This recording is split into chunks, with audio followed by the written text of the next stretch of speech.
अध्यासम, यही अध्यास कहलाता है। आहुहु कहते हैं, कौन कहते हैं? विपश्चिता। जो विद्वान लोग हैं, जो शास्त्रज्ञ लोग हैं, वो इसी को अध्यास कहते हैं।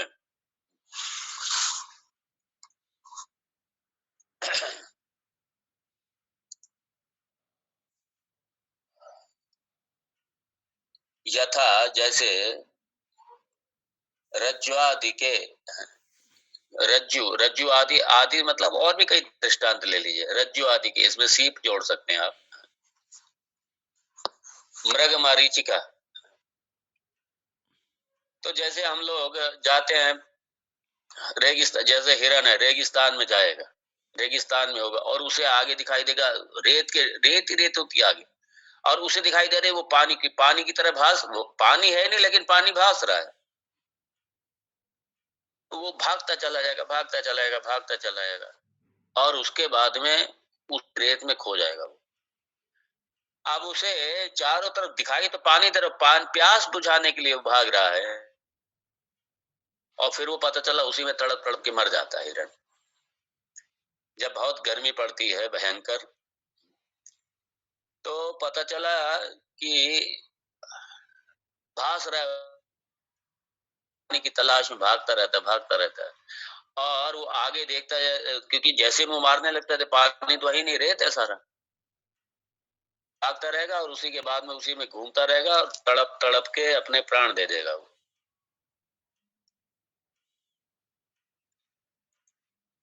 तो यथा रज्ज्वादि के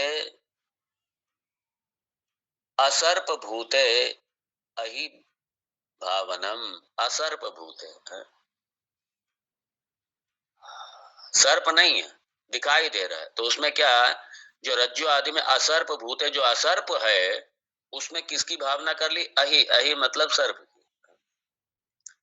सर्प की भावना करके, सर्प है ने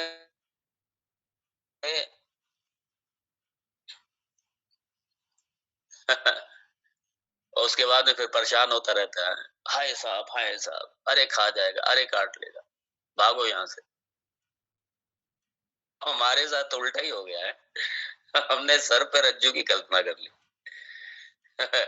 पड़ा हुआ है साहब, हमने सोचा, और हिल ही नहीं रहा था वो, घंटे भर से ऐसे पड़ा हुआ था, तो मैंने समझा अरे सर,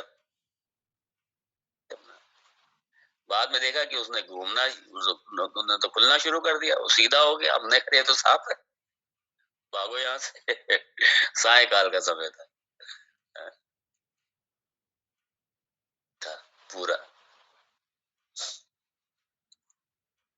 तो उसी तरीके से तद्वत अपि, उसी तरीके से में, उस ईश्वर में हम क्या करते हैं? जगत, हम संसार भी, ये संसार नाम की देखना कोई चीज नहीं है ये, तो ये संसार नाम की ईश्वर ही, लेकिन हमने क्या किया? क्योंकि हमें ईश्वर का पता ही नहीं है और इन चर्म चक्षु से दिखाई नहीं देता।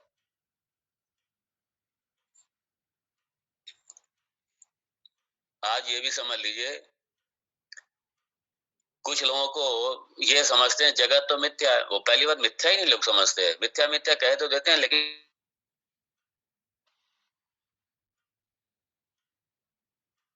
मिथ्या का मतलब है जो अपनी सत्ता दूसरे पर, अपनी सत्ता के लिए दूसरे पर आश्रित है, उसे कहते हैं मिथ्या। जो है नहीं उसे दिखा दे, और जो है उसे छुपा ले, वो है मिथ्या। यही अज्ञान, अज्ञान और मिथ्या एक ही चीज समझ लीजिए। अज्ञान और माया एक ही चीज समझ, ज्ञान, अव्यक्त, ये तीनों पर्यायवाची शब्द हैं। जब हम माया कहते हैं, माया का मतलब हमारा अज्ञान ही है।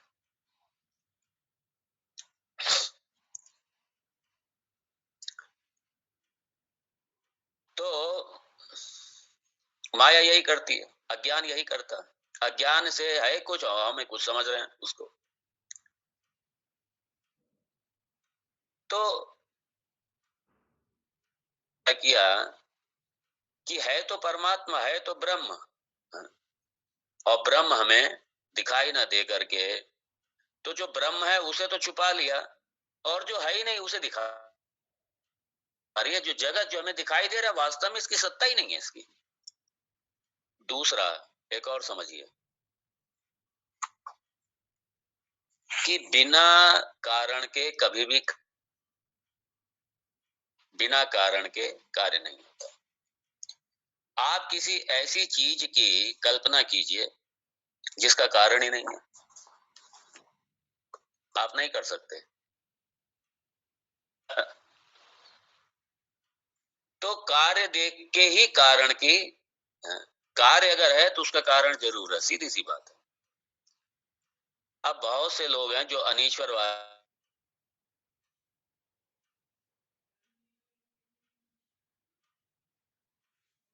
है, विश्लेषण करो, विश्लेषण के बाद में कुछ बचता ही नहीं है। तो जो ईश्वर को नहीं मानने वाले हैं, आत्मसत्ता को, आत्मा को नहीं मानने वाले हैं, उनसे पूछो कि ये इतना बड़ा जगत, जब एक छोटा सा आप सुई ले लीजिए, छोटा सा कुछ भी कण ले लीजिए, कुछ भी ले लीजिए, उसका कारण है, वो किसी ना किसी चीज से बना हुआ है। उपादान उसका कारण है, कोई कोई निमित्त कारण है उसका, कोई भी चीज जब जब मान लीजिए अंत में कुछ बचता ही नहीं, तो जब कुछ है ही नहीं मान लीजिए, उससे इतना बड़ा जगत कैसे उत्पन्न हो गया? मतलब इतना बड़ा जगत कैसे आ गया? अपने आप आ गया क्या? ये अपने आप कैसे आ गया? तो हर चीज का, प्रत्येक चीज का कारण है, और कारण से कार्य पृथक नहीं है। ध्यान दीजिए, जहां जहां कार्य है वहां वहां कारण है, बिना कारण के कार्य नहीं है। इसलिए जहां जहां भी कुछ भी प्रतीति हो रही है, कुछ भी दिखाई, बिना कारण के कार्य नहीं है। और अंत में जो कार्य है वो अपने कारण में ही लय हो जाता है। जैसे घड़ा, घड़ा, तो घड़ा क्या है? कार्य, कारण मिट्टी है इसका कारण। और घड़ा फूटा, घड़े का विनाश हुआ, तो किसमें लय हो गया? मिट्टी, मिट्टी बच गई उसका है। उदाहरण दे रहा हूं, आभूषण, चैन का नाश हो गया, गल गई, गला दिया उसको, वो अपने सोने में ही लय हो गई चैन। तो प्रत्येक कार्य का कारण है।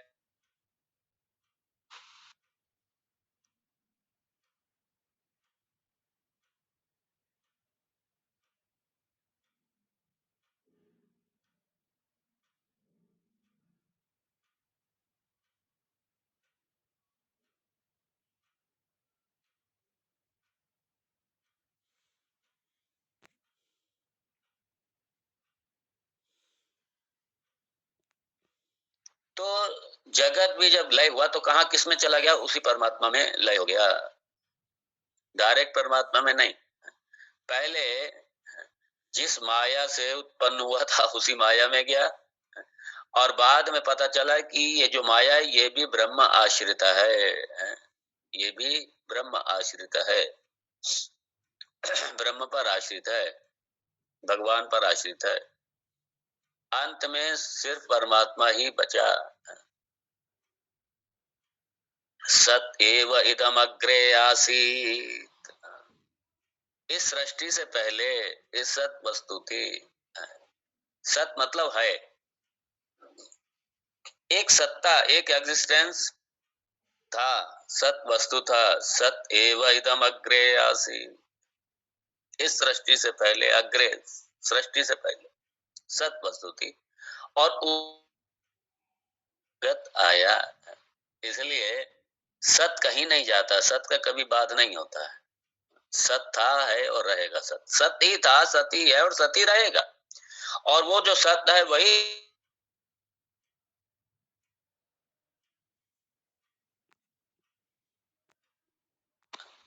इसलिए मय्येव सकलम चातम, मयि सर्वम प्रतिष्ठितम्।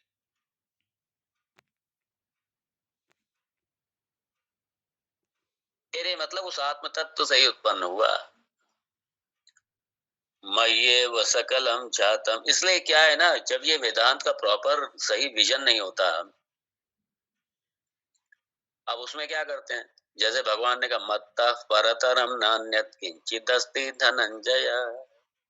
तो मई वहां पे जो भगवान कह रहे हैं भगवत गीता में, मई का मतलब उस आत्म तत्व से है। और लोग क्या समझते हैं, जिनके पास ये विजन नहीं, वो मई मतलब भगवान कृष्ण से। आप कहीं व्याख्या पढ़ो, स्पेशली जब इस्कॉन की व्याख्या पढ़ेंगे आप, तो आपको यही पढ़ने को मिलेगा, क्योंकि वहां आत्म तत्व से नहीं समझते वो लोग, कई और व्याख्याएं हैं। तो मई मत्ता सर्वत मत्ता परतरम नान्यत किंचिदस्ति धनंजय। ठीक है, वो भी मानते सब ईश्वर ने बनाया, लेकिन वो ईश्वर को तत्व रूप, जो सतरूप से अधिष्ठान है, जो सच्चित आत्म रूप से अधिष्ठान है, वो उसके रूप में नहीं समझते वो लोग।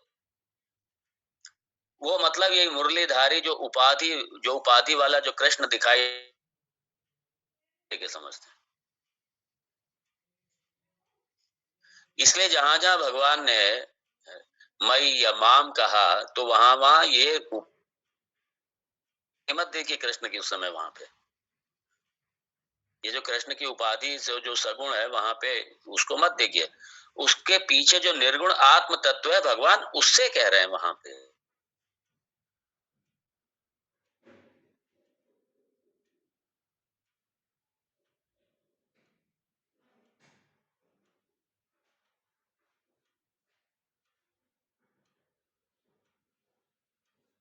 जो ब्रह्मा है वही मैं हूं, कोई मेरे से अलग नहीं है। इसलिए ठाकुर रामकृष्ण परमहंस परम वेदांती हैं, परम ज्ञानी।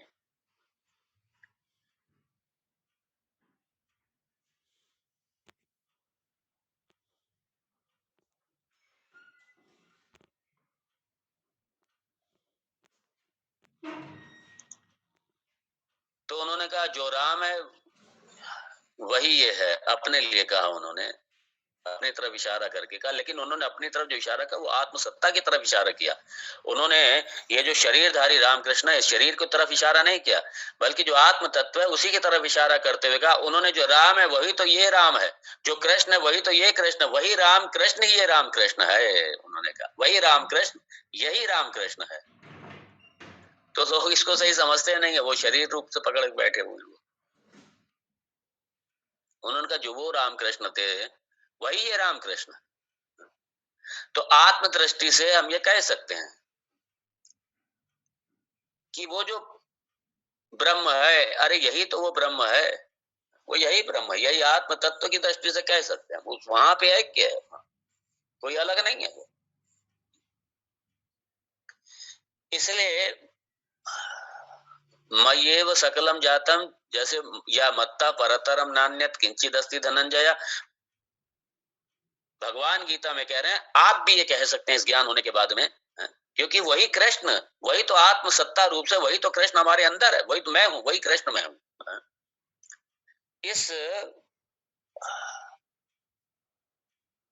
इस उपाधि में, इस शरीर में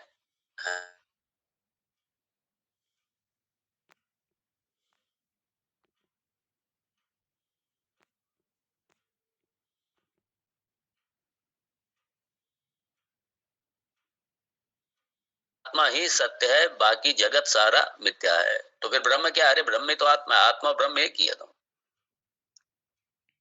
और यही जगत का अधिष्ठान है, मतलब मेरे सत के बिना जगत ना। लोग एक और गलत फहमी है, वो ये समझते, पहली बात तो मिथ्या लोग समझते नहीं, मिथ्या क्या।